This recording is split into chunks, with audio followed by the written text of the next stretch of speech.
Let's see if anyone can see us. Ooh, that's cool. Woo! Woo! Sorry. Oh, there we go. Perfect.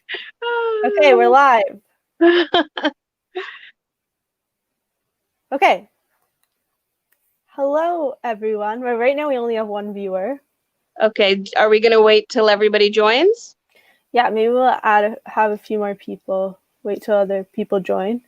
Was it busy today at the store? Yeah, busier than usual, but it was fun. Good. Yeah. Was it? How many people come in the store at once?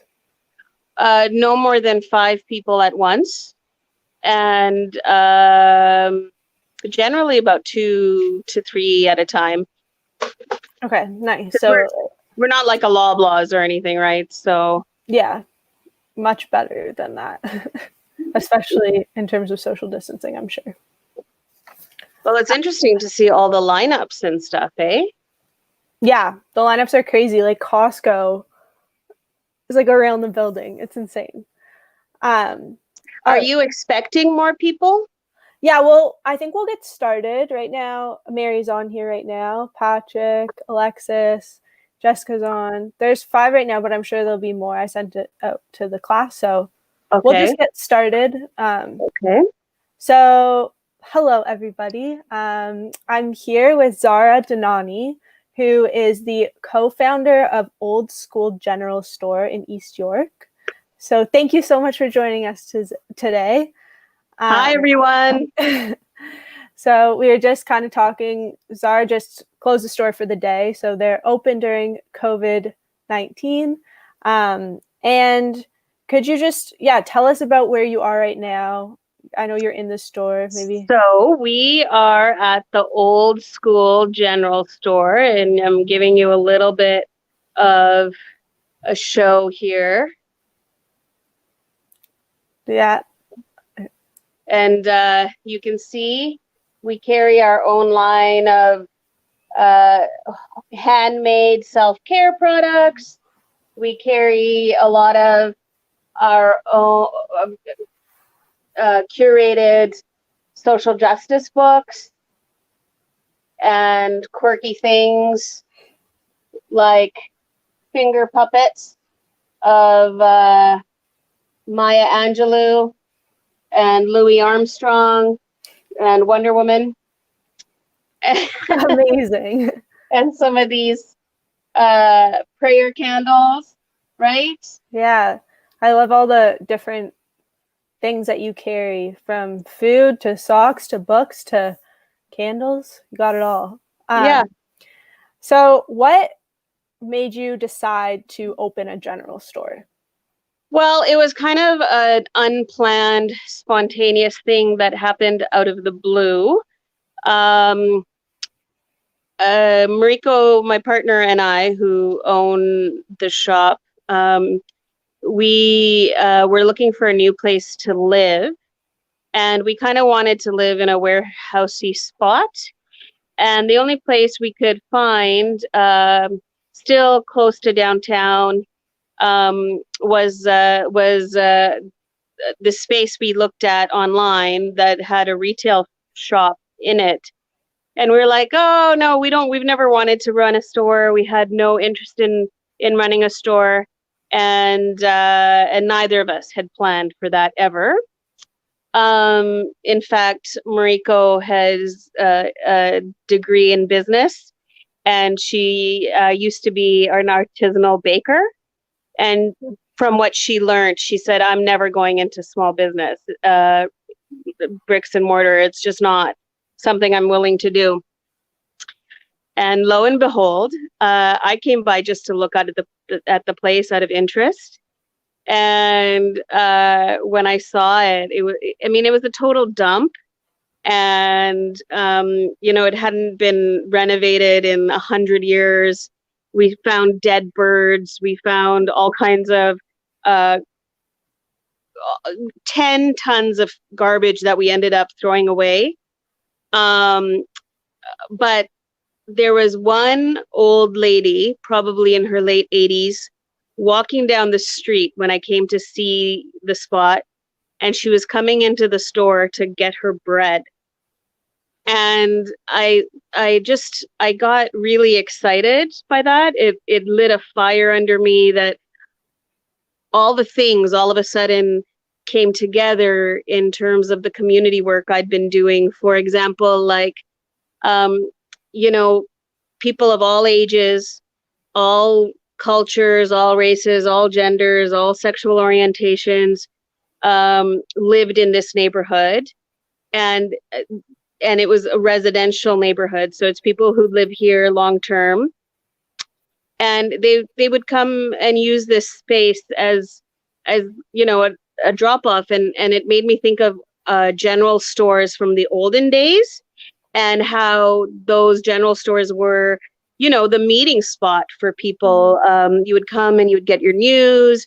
You would come and you would find out what's going on in the community, and it would be a meeting place. It would be a socializing place.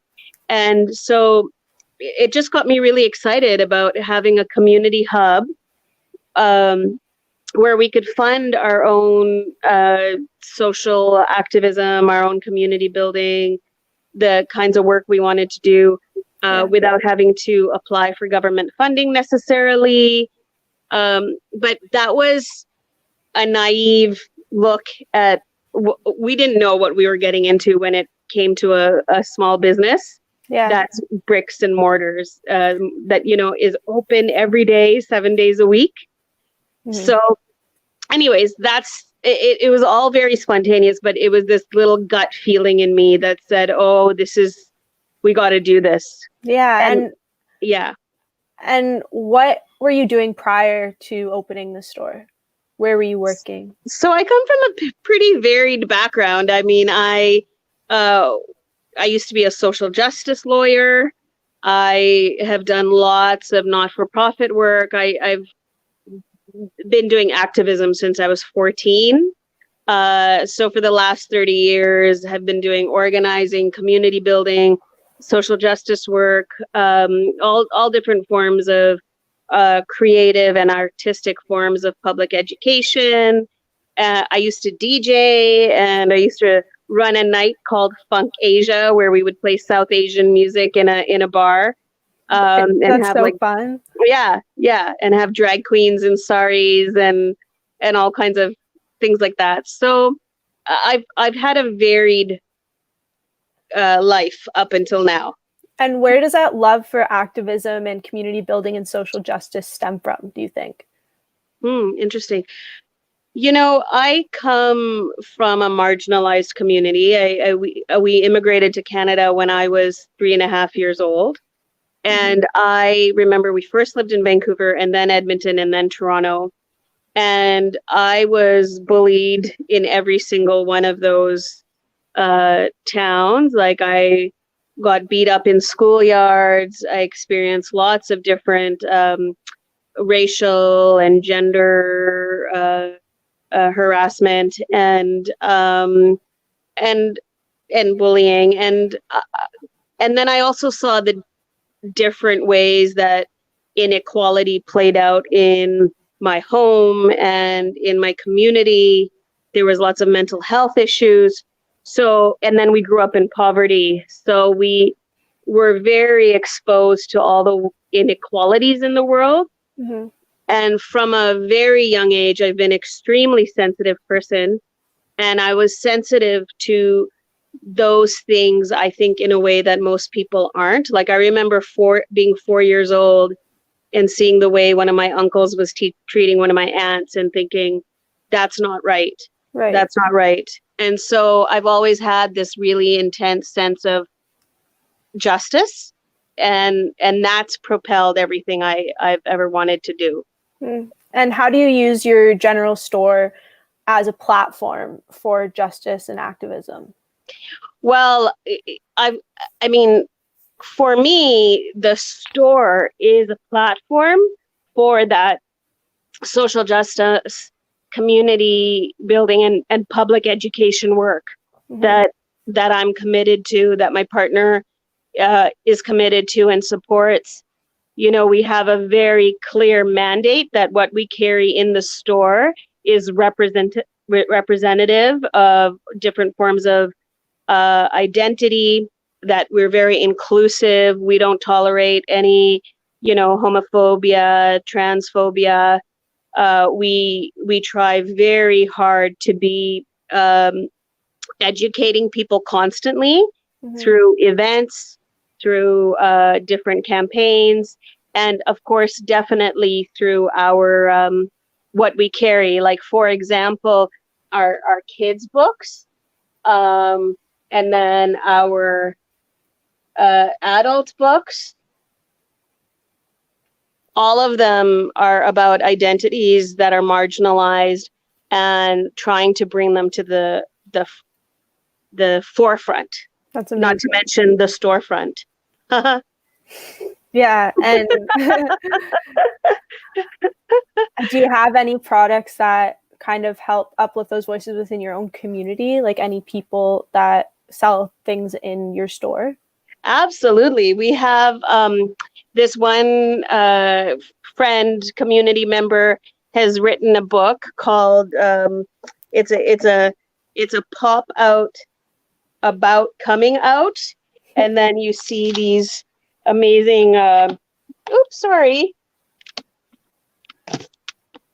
Like I'm doing a sloppy job of it. Sorry. No, but that sounds like such a cool like book. Yeah. I know that somebody in your neighborhood wrote that, and you're able to sell it at your store. Yeah, like look at this. So this is the pop-out book that he created. That's awesome. Yeah, isn't it so cool? That's really cool. Yeah, and then we have lots of products that are made by our honey is made by we get it from a local farmer. Our maple syrup we get from a local farmer. We get meat from a local farmer. We get eggs, dairy, coffee from local makers. We get, for example, chocolate from local people, right, based here in Toronto. We have artisans who make jewelry. We have artisans that make different products like natural hand sanitizer.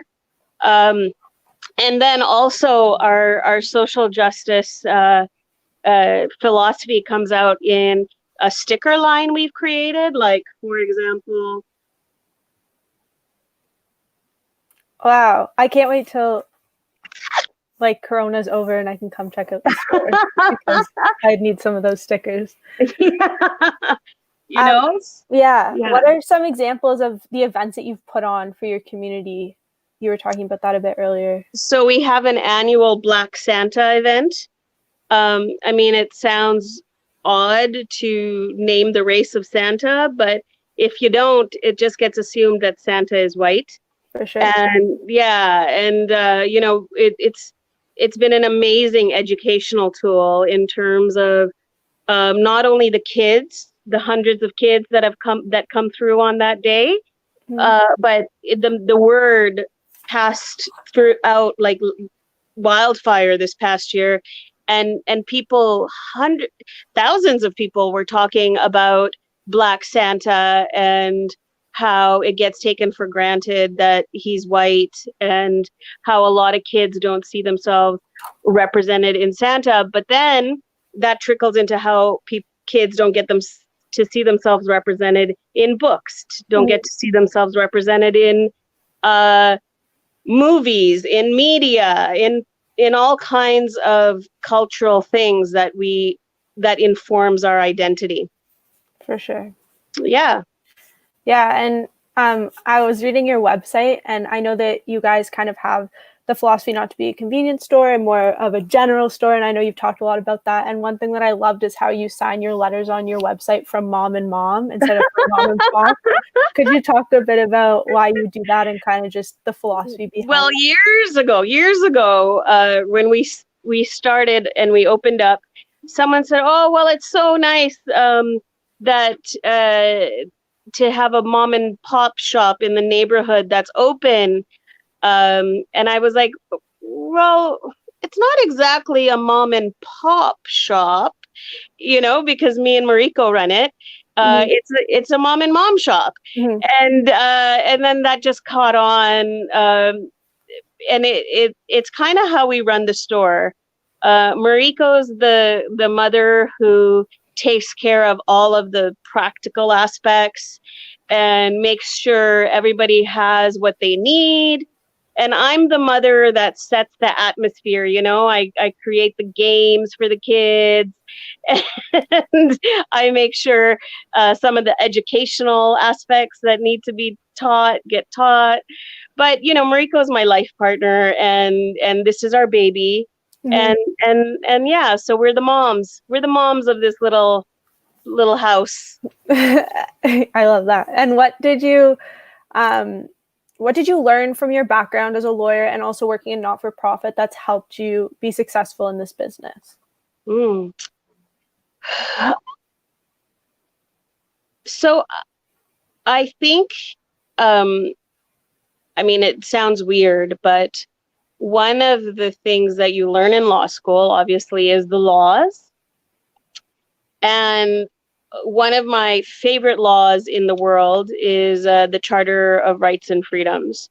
I think it's poetry. The Charter, to me, is the vision and hope for the Canada that could be. We're not there yet, but it definitely speaks to me of inclusion and how we need to function as a society. And so definitely that's front and center of who we are and what we do. And I've done events where we've shared legal information to the community, and then the social justice aspect, where for example, we were commemorating Orange Shirt Day, and I wanted to get Orange Shirt Day commemorated um, as an official day in the city. And so we knew that we had to speak what channels to speak to and to get it done. And now Orange Shirt Day is an officially proclaimed day in Toronto. Oh. um, yeah, and that's part of the results of our activism. Mhm. uh, and also in terms of the community work, um, and my not-for-profit background, uh, what I missed in that is that projects were time limited, and sometimes you would know people for only a little while. And what I really love about having a neighborhood store is that there's some people who you see their children get born, you see their children grow up, you see the marriages, you see the deaths, you see a lot of the different aspects and the cycle of life for your neighbors, and it's quite restorative. Yeah. Yeah. That it sounds like it's just been such a positive addition to the community. Yes, yes, and for anybody out there who wants to get into retail, I would say come talk to us first, because then I will dissuade you. Yeah. What are because because it's hard. It's Yeah. hard, especially this kind of spot. It's 7 days a week. Before COVID, we were running 12 hours a day. And, I just got to do a shout out to all the immigrant families who run the corner stores uh, in Canada, because you don't have a life outside of it Yeah. if I, you don't have staff. yeah, what are some of the kind of going into that, what are some of the challenges that you faced by owning this store? Well, I would say the first thing is it's expensive. You don't realize that the expenses can add up, and we're in an off a main street location. We're in a little nook, in a residential nook. So our cost for the location is cheaper than most people's, and still our costs can rise up to $15,000 to $20,000 a month. And that's a lot of chocolate bars to sell. Yeah. That's a lot of chocolate bars. Also, because we're not on a main street, it's hard sometimes to get the word out and get people. People are really used to, in our culture, the big box shopping. They're really used to driving to a big parking lot and just getting a bunch of stuff at one place. And so they don't think that they can do that here necessarily, but we have a lot of things that they might even be looking for at a grocery store. Right. So it's a lot of re-education that you don't have to go to the big box. You know, you can support the locals, you can support a small business, and not shop in the big box atmosphere. Do you think that COVID-19 is kind of teaching people that in a way? I hope so. But I see a lot of, I do. I think people are more conscious of the amount of time they spend being busy and not at home. They're noticing that before COVID, they weren't home very much at all.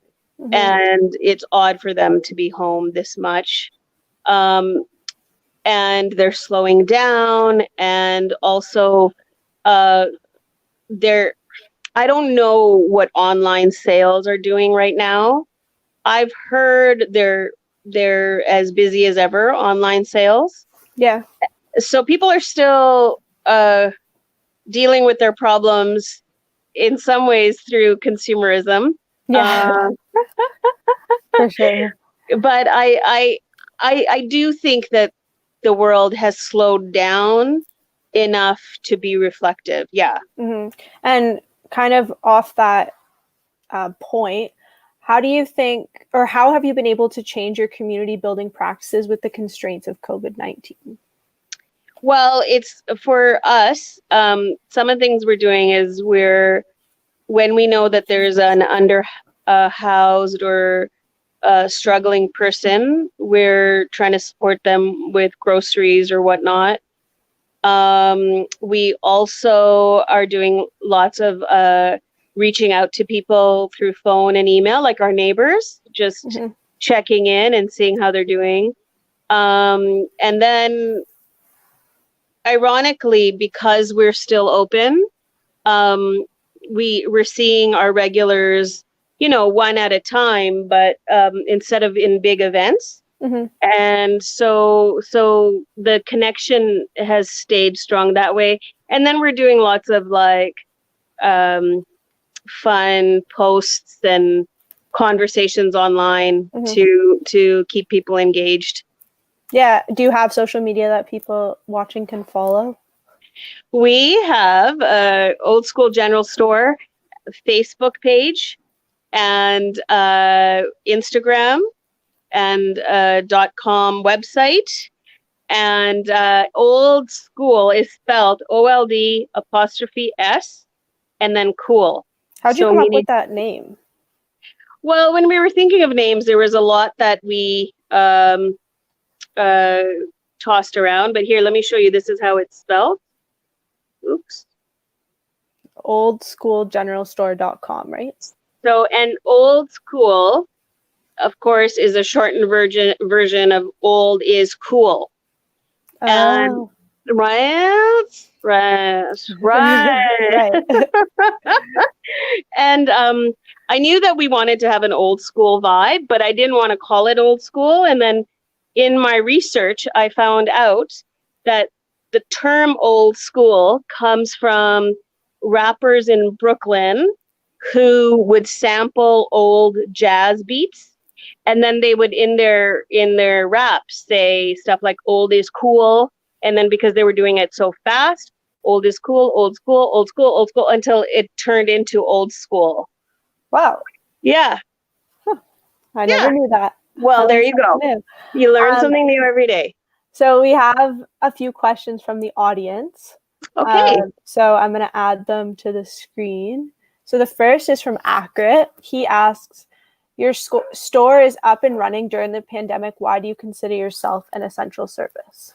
Well, we didn't necessarily even decide that we were an essential business when the list of essential businesses came out from the government.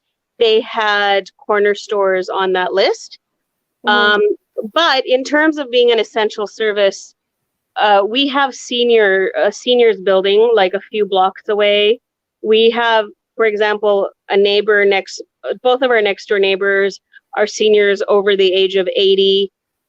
We have a lot of seniors in this neighborhood. We have a lot of families in this neighborhood, and they walk here daily to come get their bread, their milk, their eggs, their essentials. Right. And as you were kind of saying before, how people don't necessarily want to go to a big box store at this time, or they've created the habits of going to a smaller store too. So yeah. And we've built a lot of community around here, and I do think that isolation is hard on people, especially people with depression, mental health issues, people who live alone, seniors. And so when you have community connection, just a little bit, just walking into the store and this person knows you and they know you by your name, like that's something we always used to laugh at. We used to say we're kind of like Cheers because we know everyone by their name. right. And there's a lot of people in this neighborhood that we know and are friends with now and have built good relationships with, and they lean on us. Mm-hmm. Next question is from the Toronto Observer. I think it's from Mary. How is your store helping to create community during the pandemic? Which I kind of answered, but How would I answer that in a way that I already haven't? Sorry, I honestly didn't exactly look at the question before I posted it, so I'll ask the next one. Let's see. What about this one? Are you able to benefit from the federal government's recent initiatives to help small businesses during the pandemic? I think it's going to be a little bit of a wait before any of those benefits get rolled out, just because of the volume of people trying to get benefits. And so we haven't received any support from the government yet. I don't know exactly what we'll be able to qualify for, because, for example, if you're a small business and you want to get the small business loan, you have to be employing staff in the amount of $63,000 a year. So they're not really talking about small businesses like mine necessarily. Right. They're talking about bigger businesses. So I haven't seen any of the benefits yet that we're going to be able to access. Well, I hope that they announce something. Yeah, there's a lot of small businesses that are saying to the government, well, you've kind of missed the most vulnerable group of businesses, the smallest businesses, and none of us are going to be able to access any of these benefits. So we'll see what happens. Yeah. The next question from Cheska. What about teaching young children about their identity inspires you?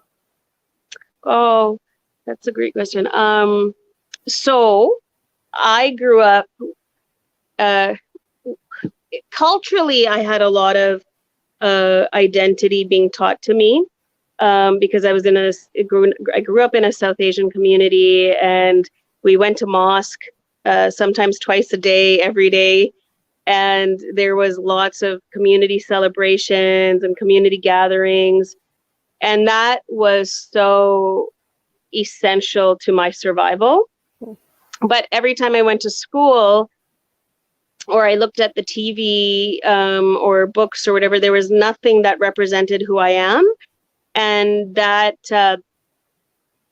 created a lot of insecurities. When I looked at magazines, I thought only tall, skinny, blonde women at that time were considered beautiful. and I definitely wasn't that.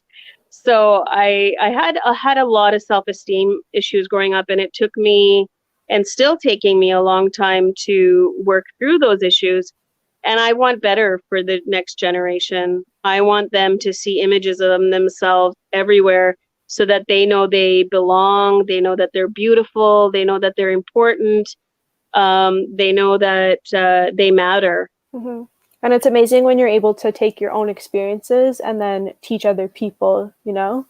And like that's what wisdom is, and that's what teaching is. Wisdom in the best way Aw. possible. Well, thank you. No problem. We have one more question, time for one more question. And Caitlin asks, what is your favorite thing about owning/running Old School? Honestly, my favorite thing about running the store, okay, there's two things. I really, really love finding amazing resources to share with the community. I love finding the latest kind of important book, uh, or a card that will make them feel good. I love curating the store. I love, supporting local makers and talking to them and meeting them, and then organizing the store in a way that I feel looks attractive and welcoming for people. But ultimately, it's the community that keeps us alive. We've been through some rough patches, and every single time we've called on the community, they've come out in the most beautiful, most supportive way. Like one time we were defrauded, one time somebody smashed in our window. Most recently, we weren't sure if we were going to financially survive. And I put a call out during Christmas, and droves of people came to support us and shop here.